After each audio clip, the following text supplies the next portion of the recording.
ভাই বন্ধুগণ, জামিয়াতুল ইব্রাহিম মাদ্রাসা সাইনবোর্ড মাহমুদনগর এখানে তারাবি হলো আজকে এক সপ্তাহ হলো।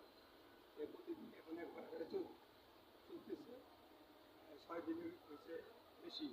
আজকে এক করা ইনশাল্লাহ যারা কোরআনে হাফেজ তারা যেভাবে পড়াইলো খুবই সুন্দর, মানে বই ফুটতেছে।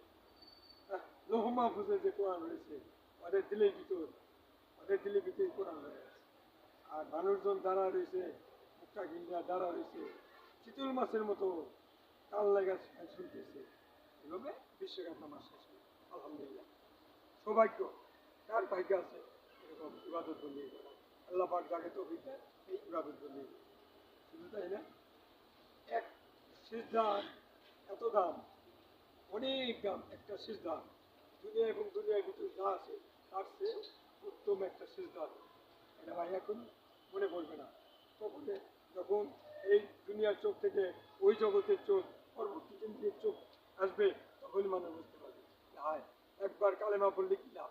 লা ইলাহা ইল্লাল্লাহ, সাতটাল আসমান জমিন এক পাল্লা, এবং কালেমা এক পাল্লায় তো রাখা হয়, কালেমার পাল্লায় বাইরে কি লা ইলাহা ইল্লাল্লাহ।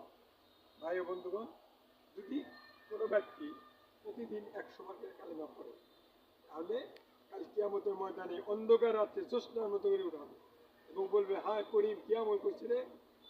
তখন সে বলবে দুনিয়া থাকতে আমি 100 বার করে কালেমা পড়ছি, কি লা ইলাহা ইল্লাল্লাহ, লা ইলাহা ইল্লাল্লাহ, লা ইলাহা ইল্লাল্লাহ।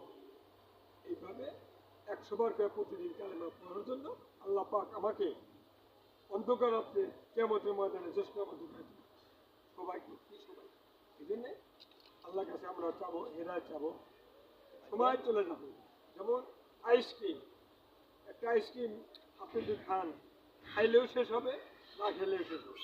মানুষের আয়ু এরকম, আয়ুটাও ওই আমল করলেও শেষ হবে, আমল না করলেও শেষ হবে। তাই ভাই বন্ধু, আমরা 30টা রোজা রাখবো এবং এক খতম তারাবি নামাজে এক খতম দেবো এবং বাড়িতেও পড়বো, এগুলোই সাথে যাবে ভাই, তাছাড়া দুনিয়াতে কিছু যাবে না। তাই আমরা আল্লাহ যে পথে করুণা বর্ষণ করেছে ওই পথে চলবো, আর যে পথে গেলে আল্লাহ সন্তুষ্ট ওই পথে যেন আল্লাহ পান না। ভাই বন্ধুগণ, ভুল ত্রুটি মার্জন্য এবং সবাই 5 ওয়াক্ত নামাজ শরীফ দরুদ শরীফ পড়বেন, এই কথা বলে আমি কথা শেষ করছি। আসসালামু আলাইকুম ওয়া রাহমাতুল্লাহি ওয়া বারাকাতুহু।